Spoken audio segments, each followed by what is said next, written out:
The emergency signal reached every corner of the galaxy. It was not the usual request for trade agreements or diplomatic meetings. This was different. This was a call for survival. High Commander Zalthok of the Varian Empire stood before the massive communication array on his flagship. The blue crystals along the walls pulsed with urgent light. His forearms moved quickly across the control panels as he read the message again. The Devourers have awakened. Those 4 words made his blood run cold. Every child in the galaxy knew the stories. The Devourers were ancient machines that ate entire star systems. They had been sleeping for 1,000,000 years. Now they were awake and hungry. The message came from the Galactic Council. They wanted every civilization to send their full military strength to the Andromeda Nexus. It would be the largest gathering of warships in galactic history. It had to be. Nothing less would stop the Devourers. Zalthok turned to his communication officer. Send word to all Varian fleets. We deploy everything. Every ship, every weapon, every soldier. Similar scenes played out across the galaxy. The Crystalline Empire prepared 20,000 warships. The hive minds grew 50,000 new bioships in their breeding pools. The Machine Federation activated every dreadnought in their vast arsenals. On the Council station orbiting Nexus Prime, Ambassador Kriyan watched the responses pour in. Her tentacles moved across multiple displays at once, tracking the massive military buildup. The numbers were staggering. Over 200,000 warships would gather for this battle. Then a new transmission arrived. The source was listed as Terran Coalition, Sol System. Kriyan paused. Humans were still relatively new to galactic politics. They had been exploring space for less than 2 centuries.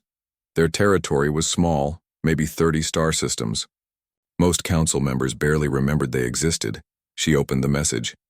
Galactic Council Emergency Response. 1 ship en route. Estimated arrival. 72 standard hours. Admiral Hyunwoo commanding TCS Taeguk. Kriyan read it 3 times. 1 ship? Surely this was a mistake. Maybe they meant 1 fleet. She checked the translation protocols. No, the message was clear. Humanity was sending exactly 1 warship. She called an emergency council session. The council chamber filled quickly. Representatives from dozens of species took their places around the circular hall. The air buzzed with worried conversation in 100 different languages. Fellow council members, Kriyan began, we have received all military commitments for Operation Final Stand. The numbers are encouraging. However, we have one unusual response. She displayed humanity's message on the main screen. The chamber fell silent. Then the noise exploded. 1 ship, roared General Mortax of the warrior clans. Are they mocking us? Perhaps they misunderstood, suggested Scholar Ythera. Humans are still learning galactic protocols.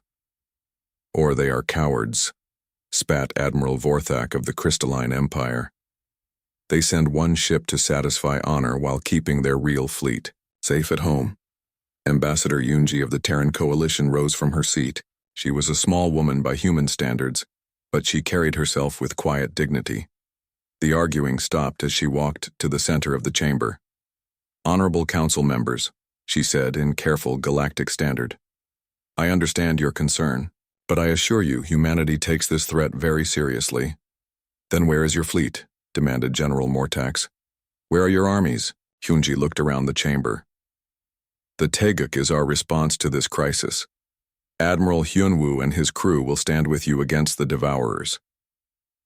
1 ship against a force that devours star systems? Vorthak's crystalline form sparkled with indignation. This is either the greatest act of courage in galactic history or the greatest insult. Perhaps both, muttered someone from the back. The debate continued for hours. Some called for humanity to be excluded from the operation entirely. Others argued that even 1 ship was better than none. A few wondered if humans had some secret weapon they were not sharing. Yunji listened to it all with patience. When the arguing finally died down, she spoke again. The decision has been made. The Taeguk will be there. Admiral Hyunwoo has never failed in his duties to the Coalition or to the galaxy.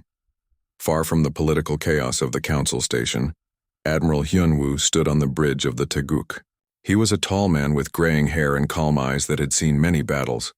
His uniform was simple dark blue with silver trim. No fancy medals or decorations.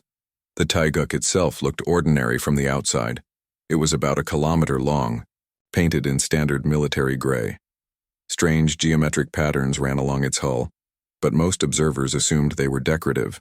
The ship had no visible weapons ports, no massive armor plating, no threatening design features that marked it as a warship.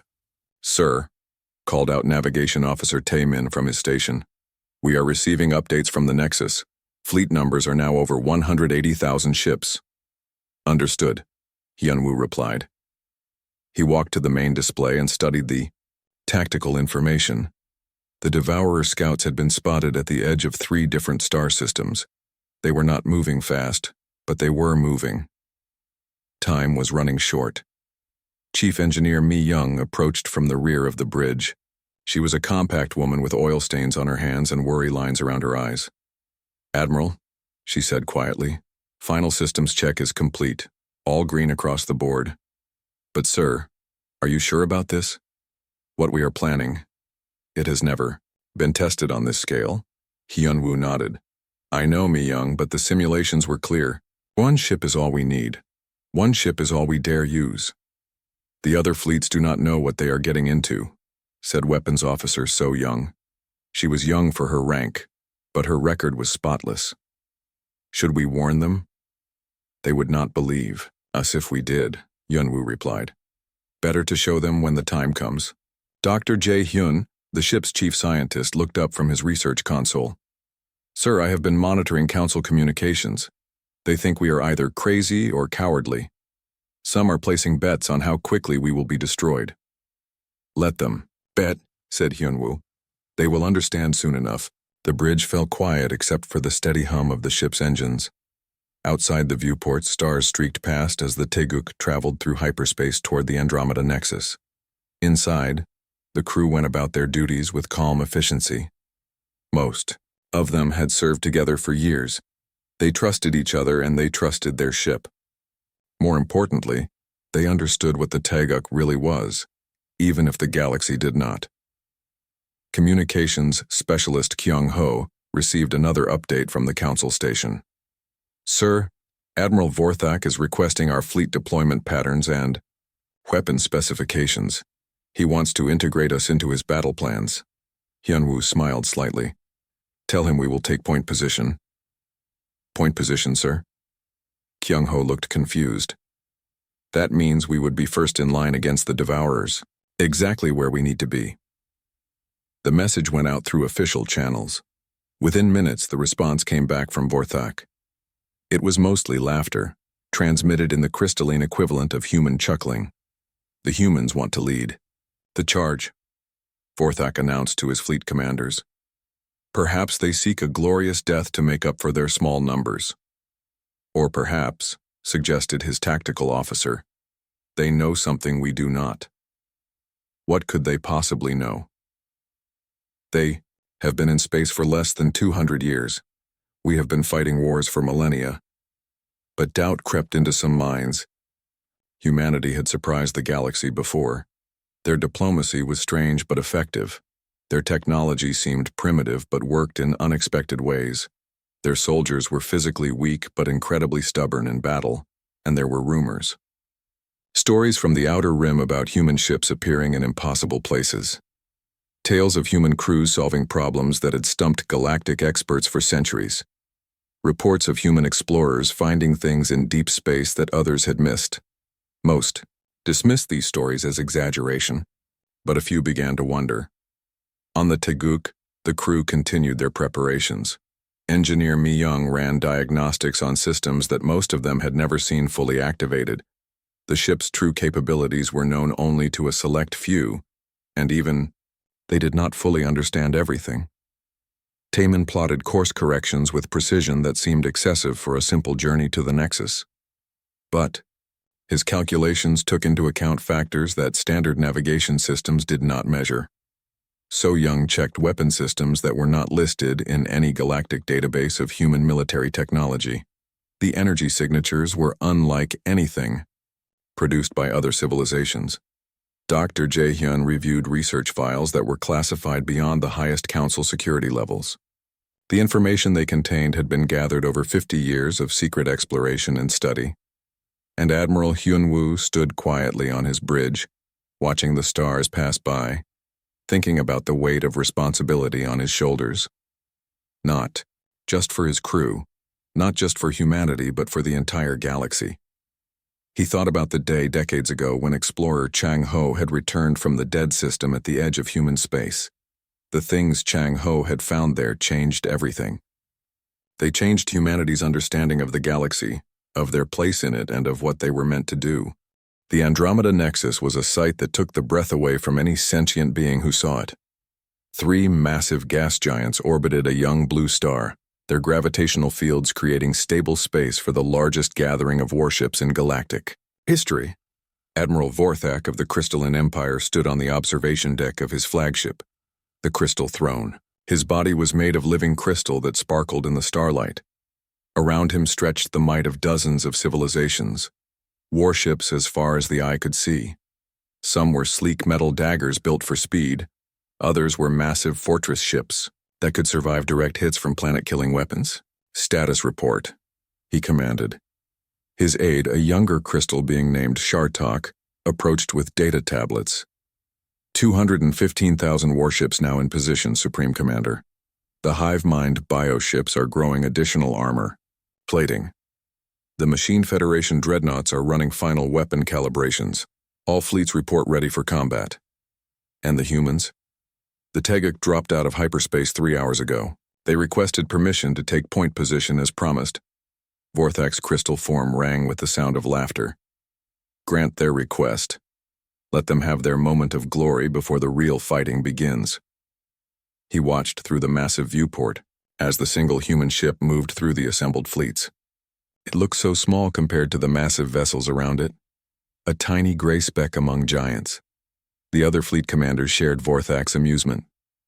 General Mortax of the warrior clan sent a message saying the humans would make good entertainment before the battle.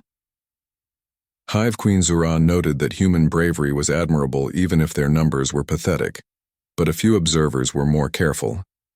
Captain Thys of the Wanderer fleet had encountered humans before. She remembered their strange ability to find solutions that others missed. Her orders to her ships were simple. Watch the human vessel carefully and be ready for anything. On the bridge of the Teguk, Admiral Hyunwoo watched the alien fleets form protective formations behind his ship. The irony was not lost on him. They were trying to protect him from what was coming, not knowing that protection was exactly what he was there to provide. "Sir," reported communications specialist Kyung-ho, "we are receiving tactical data from all fleet commanders. They want to coordinate our weapons with their battle plans. Send them our standard specifications," Hyun-woo replied. "Nothing more." "Sir, Admiral Vorthak is specifically requesting information about our defensive capabilities. He says he needs to know how long we can survive in the forward position." Hyun-woo considered this. "Tell him we will survive as long as necessary, Chief." Engineer Mi-young looked up from her station. Her hands moved across controls that looked similar to standard human technology, but the symbols and readouts were different. Older, more complex. "All systems are green, Admiral. The dimensional anchors are stable. The quantum resonators are at full charge.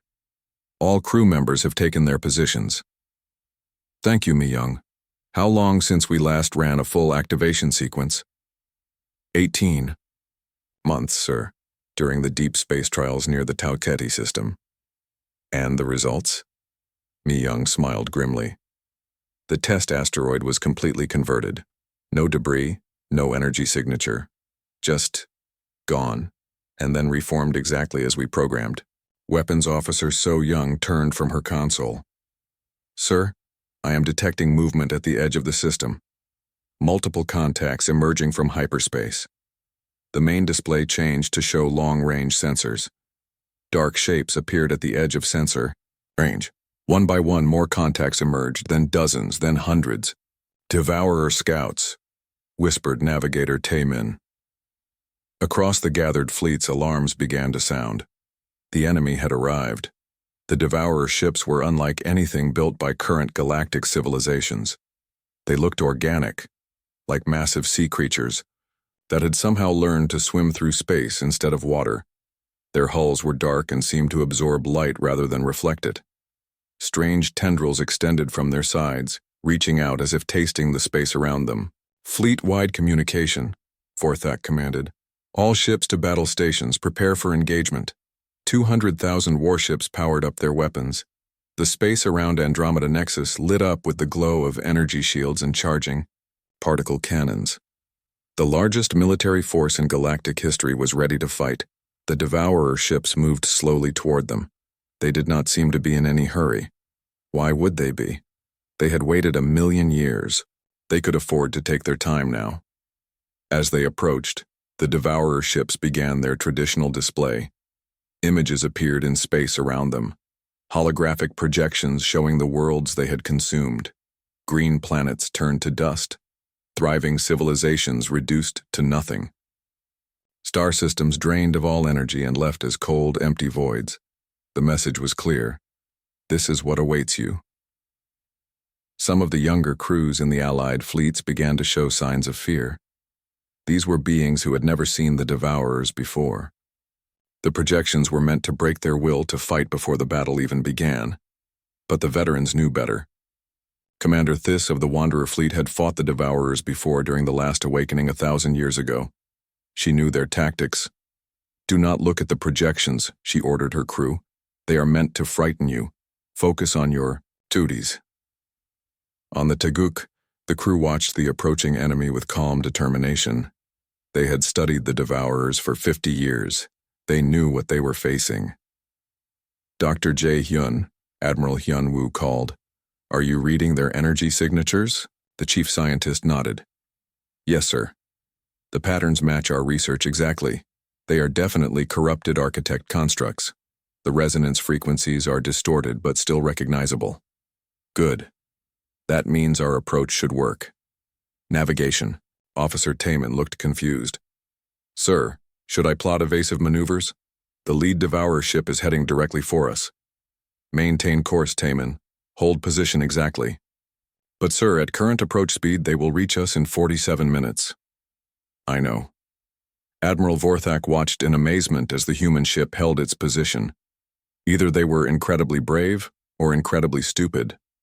Probably both. He opened a communication channel. "Human vessel Taeguk, this is Supreme Commander Vorthak. Recommend immediate retreat to secondary defensive positions. You cannot face the lead Devourer ship alone." Hyunwoo's voice came back clear and calm. "Thank you for your concern, Supreme Commander. We will remain in position." "Admiral Hyunwoo, I must insist. My sensors show that ship is 3 times the size of your vessel. Its weapons could destroy a moon." "Understood. We will handle it." Vorthak closed the channel and turned to his aide. "Are all humans insane?" "Unknown, sir, but they appear to be very stubborn." As the Devourer ships drew closer, more details became visible. Their hulls were covered in scars that looked like writing in some ancient language. The tendrils extending from their sides moved with purpose as if they were trying to communicate something. Dr. Jae Hyun studied the patterns. "Admiral, I am reading something interesting. The movement patterns of those tendrils. They are not random. It looks like they are trying to transmit something. Can you decode it?" "Working on it now, sir." Jae-hyun's fingers flew across his console. "I am running the patterns through our architect language database." The minutes ticked by. 30 minutes, until contact. 25. 20. "Got something?" Jae-hyun announced. "The transmission is fragmented, but I can make out parts of it. It seems to be a question." "What kind of question?" "They are asking why we are here, not why we are fighting. Them. Why we are here, in this place, at this time." Hyunwoo nodded slowly. They remember something. Not everything, but something. Sir, should I respond? Not yet. Let them come closer. The lead Devourer ship was now close enough that individual. Details could be seen on the main screen. It was massive, easily 5 kilometers long. Weapons ports opened along its sides. Energy began to build up in patterns that hurt to look at directly. Sir, called out So Young. They are powering weapons. Multiple targeting locks on our position. Steady, So Young. Not yet. The alien fleets behind them watched in horror and fascination. The single human ship sat motionless as the massive Devourer vessel approached. It was like watching a mouse face down a lion. 10 minutes to weapon range, reported Taimin. All stations prepare for activation, Hyunwoo commanded. Around the bridge, the crew moved to special stations that had been installed during the ship's construction. These were not standard human control panels. The interfaces looked ancient, covered in symbols that seemed to shift and move when looked at directly. Engineer Mi Young's hands hovered over controls that she had studied for 20 years, but used only a few times. Dimensional anchors ready, sir. Quantum resonators at full power, reported Dr. Jae Hyun. Navigation locked to cosmic coordinate system, added Taemin. Harmonic frequency generator standing by, said So Young. 5 minutes to weapon range. The Devourer ship was now so close that it filled the main screen. Its weapons were fully charged. Ancient energy patterns swirled around its hull. It was ready to attack. And then Admiral Hyunwoo gave the order that changed everything. All stations. Begin activation sequence. The song filled space with harmonics that no living being had heard for 1,000,000 years. Admiral Hyunwoo watched as the massive Devourer ships began to change. Their aggressive formations broke apart.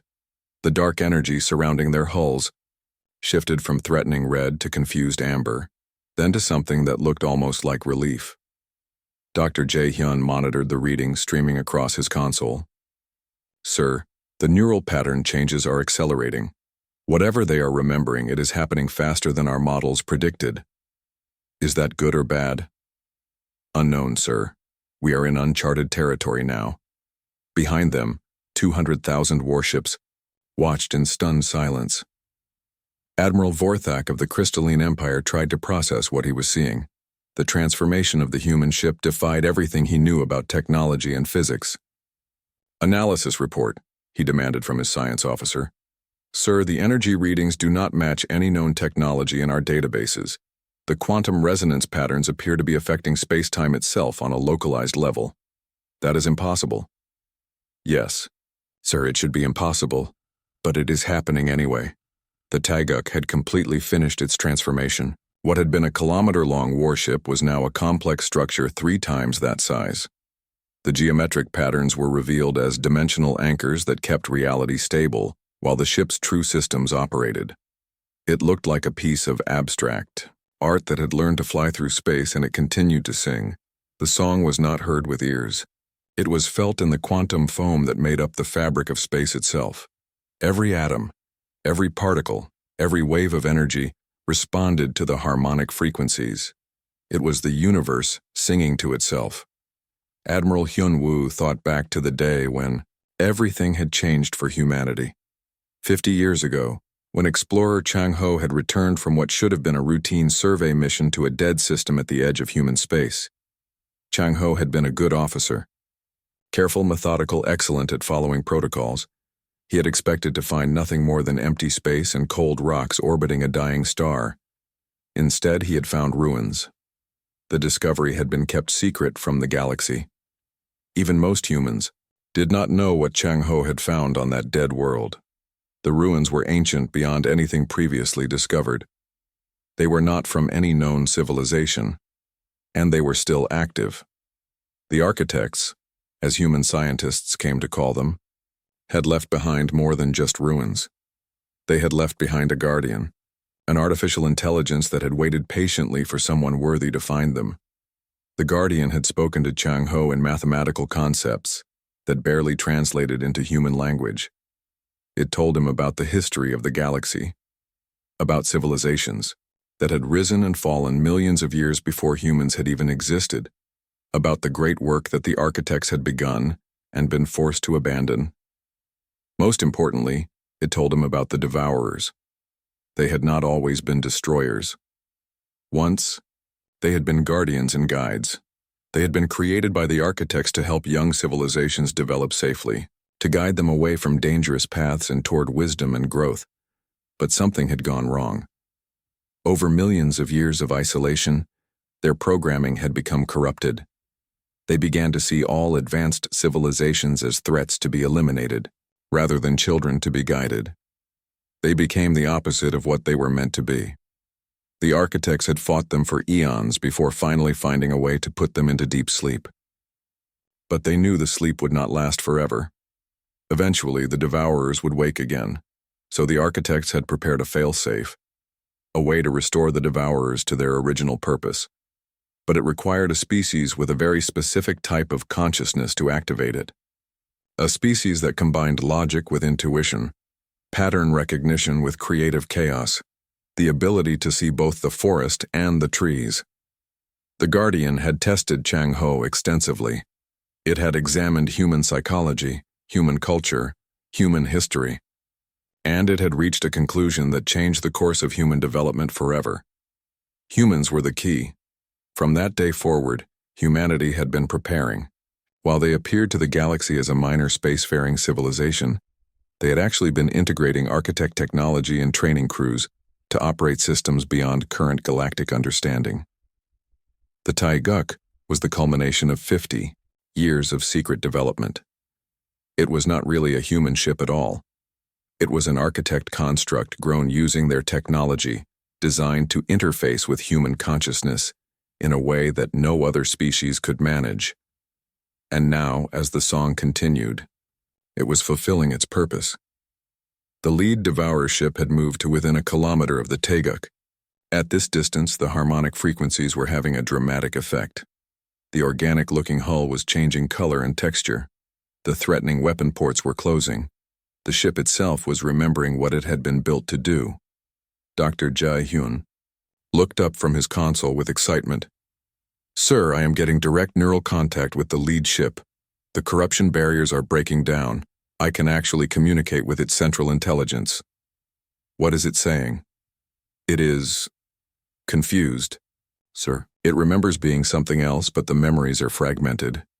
It is asking for help understanding what has happened to it." Admiral Hyun-woo nodded. This was the moment they had trained for. Open a communication channel. Use the architect. Protocols. Dr. Jae-hyun's hands moved across his console. The symbols were not Korean or any human language. They were mathematical concepts translated into control commands. He established the connection. On the main screen, an image appeared. It was not what anyone had expected. Instead of a monstrous alien intelligence, they saw something that looked almost familiar. A gentle face made of light and energy with eyes that held ancient sadness. When it spoke, the voice was translated by the ship's systems into perfect Korean. Who are you? I remember darkness. I remember anger.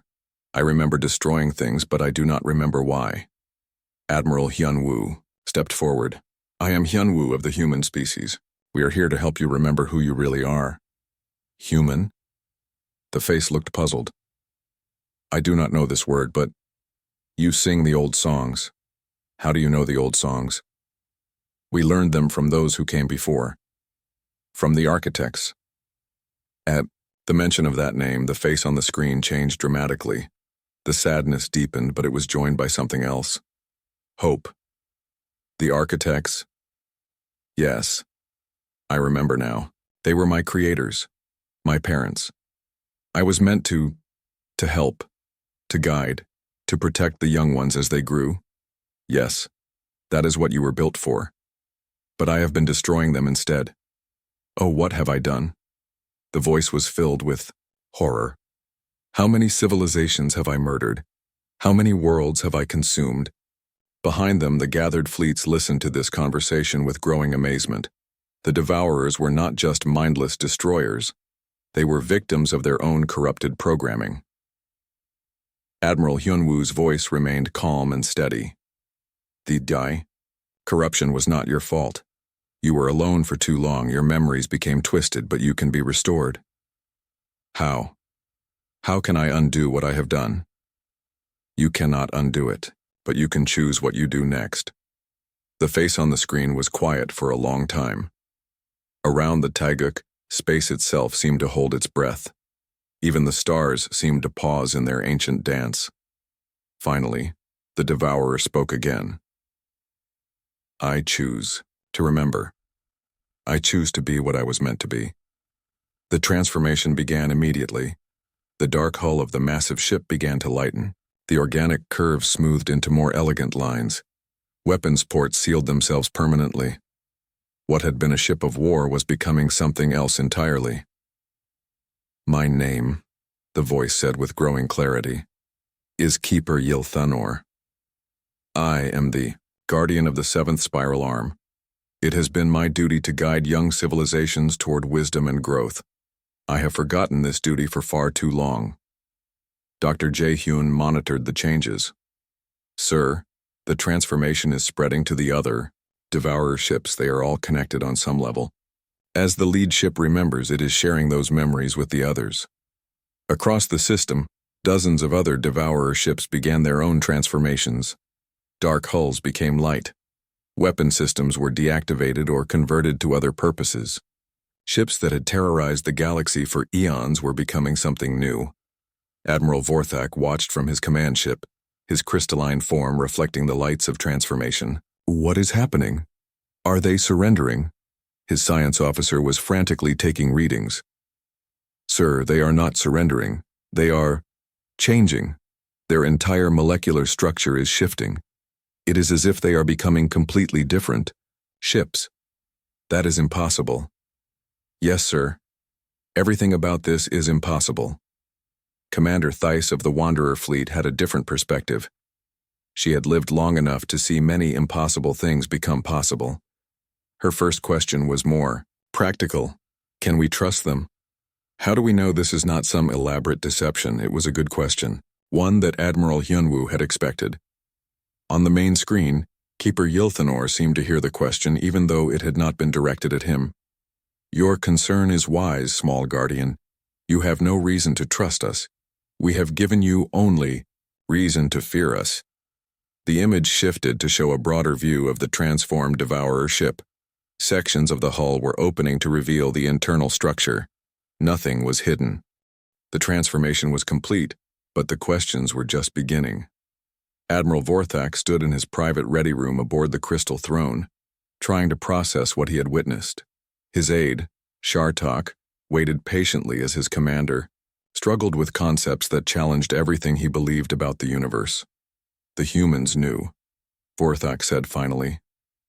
They knew this would happen. That ship of theirs, it was built for this specific purpose. Yes, sir. But how could they know? They have only been spacefaring for 2 centuries. I do not know, but I intend to find out. Meanwhile, on the bridge of the Taeguk, Admiral Hyunwoo was dealing with the immediate aftermath of the most successful military operation in galactic history. His communications officer, Kyung-ho, was handling dozens of incoming messages from fleet commanders who wanted explanations. Sir, Kyung-ho reported, Admiral Vorthak is requesting a private meeting. General Mortax wants detailed technical specifications for our systems. Commander Theiss is asking about our knowledge of historical events, and about 50 other commanders are demanding to know how we knew this would work. Hyunwoo nodded. He had expected this. Schedule meetings with the senior commanders. Start with Admiral Vorthak.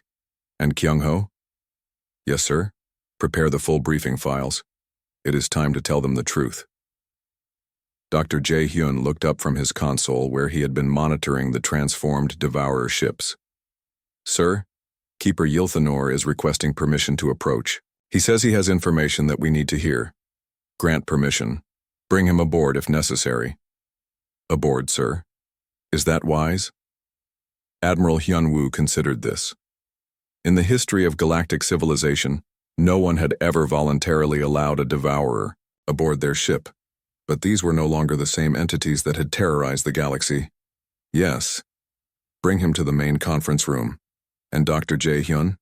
Set up full recording systems. If we are going to learn the full truth about the architects and the devourers, we need to document everything.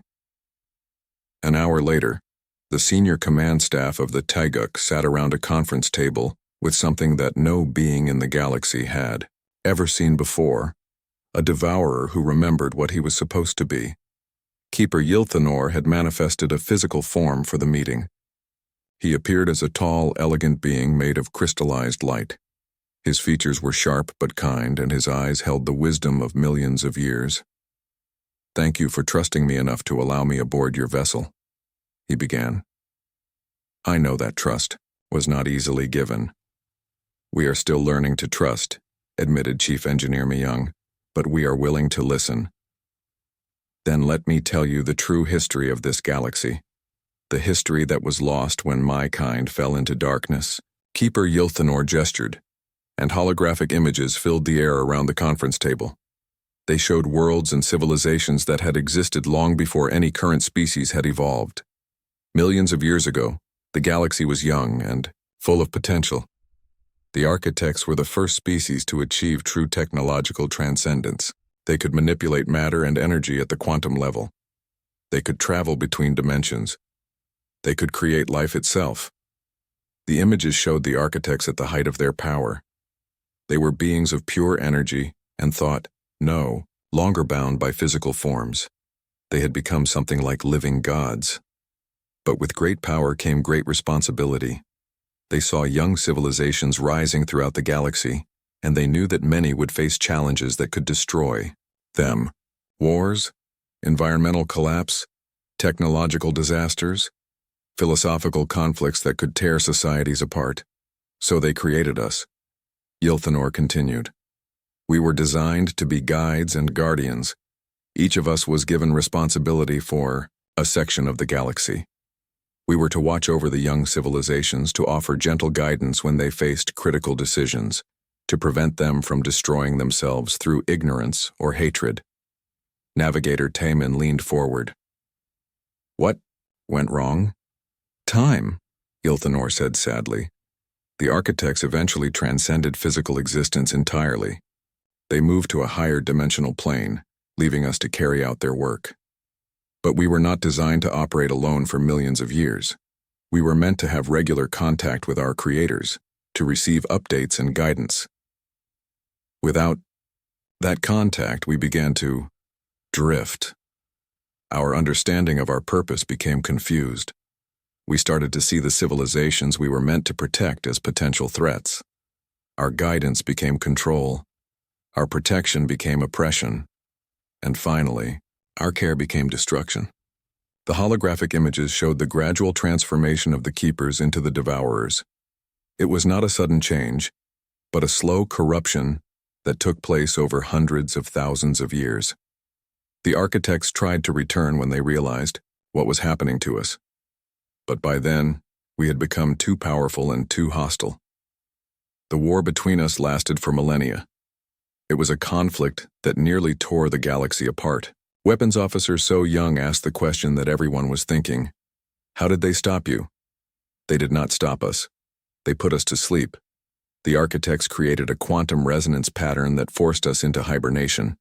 But they knew it was only a temporary solution. Eventually, we would wake up and the corruption would still be there. So they created the failsafe, Admiral Hyunwoo said. Yes, the technology you use today, but it required a very specific type of consciousness to operate. The architects searched through time itself, looking at the potential development of future species. They found only one that had the necessary combination of traits. Humans.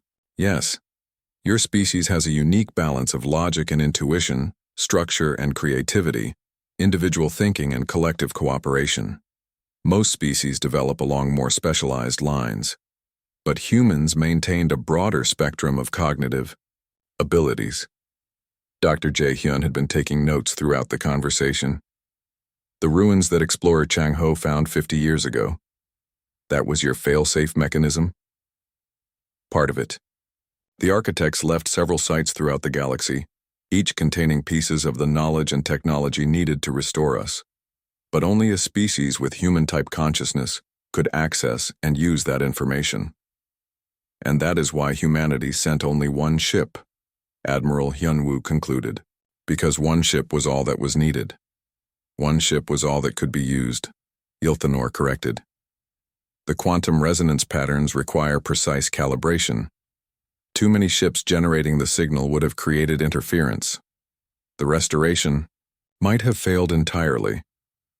The conference room fell silent as the implications sank in. Humanity had not sent one ship because they were arrogant or unprepared. They had sent one ship because the fate of the galaxy depended on getting it exactly right. Chief Engineer Mi Young spoke up. Keeper Ylthanor, what happens now? The galaxy has hundreds of thousands of warships here expecting to fight a war. Instead, they witnessed a miracle.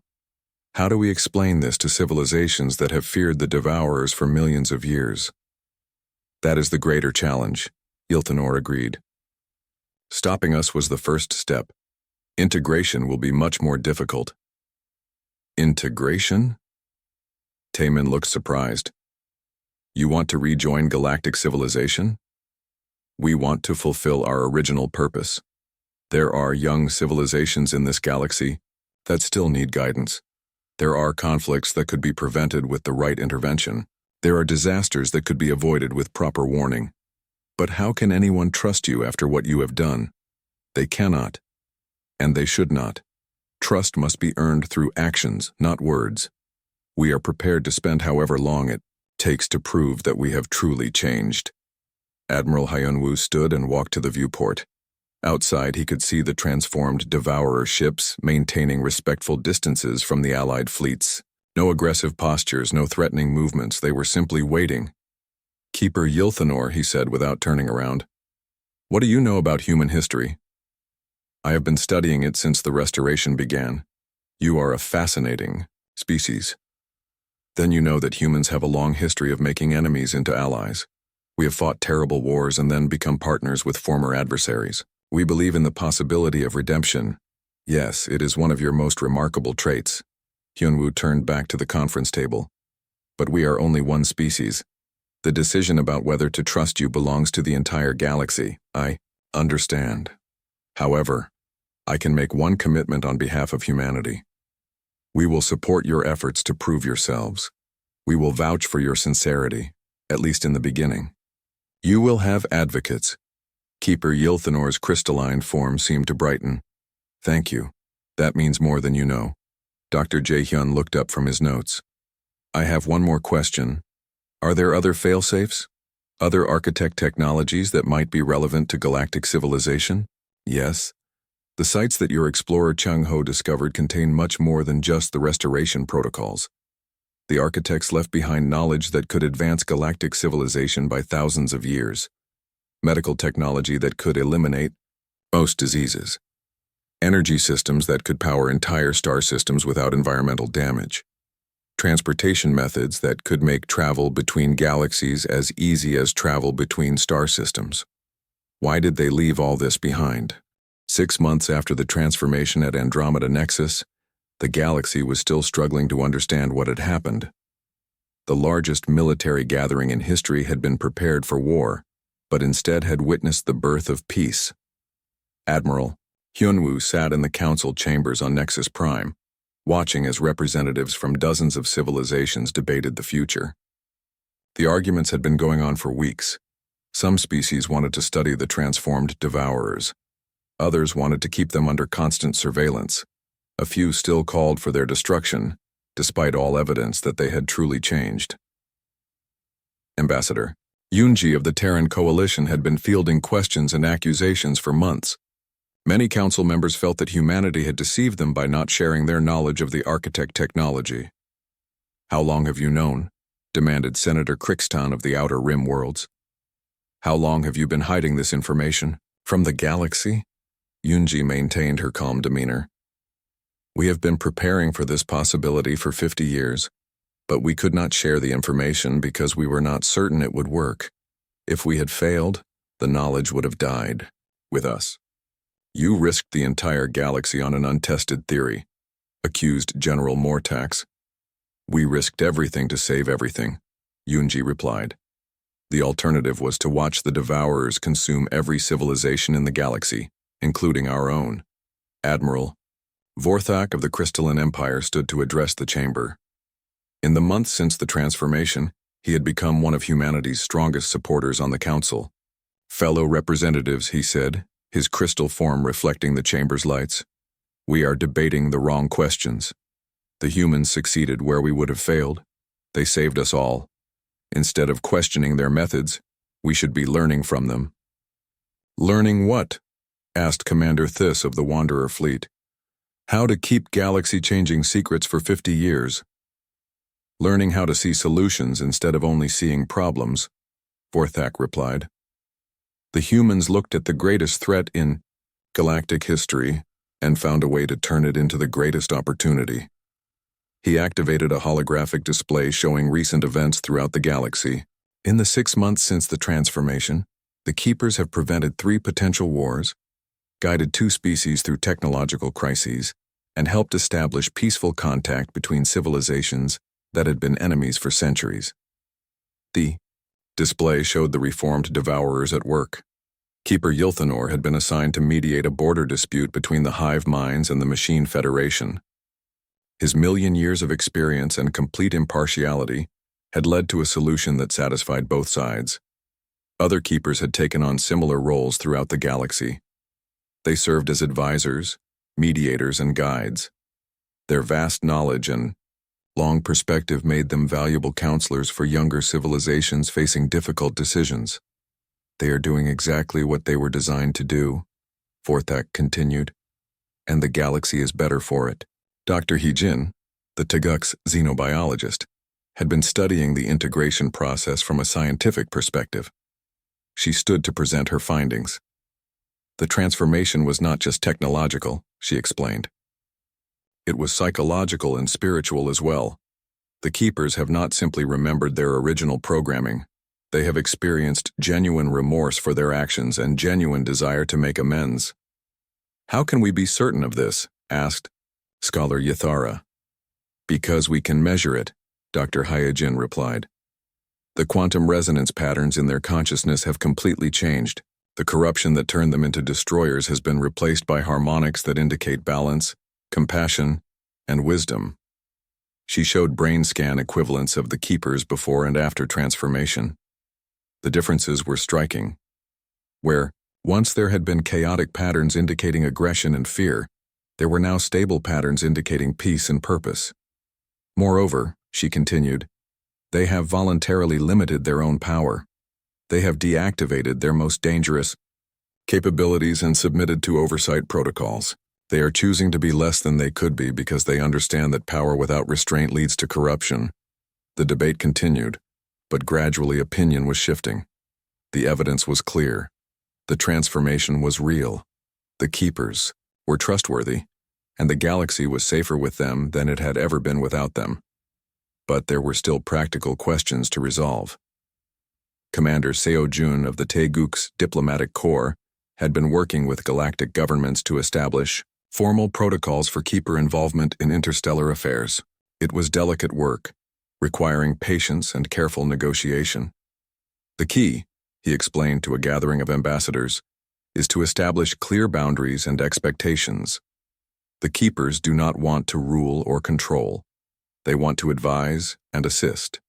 But they need formal recognition of their role to be effective. Ambassador Kreon of the Council Secretariat had been one of the most skeptical voices initially, but months of observation had changed her mind. I have seen them work, she admitted.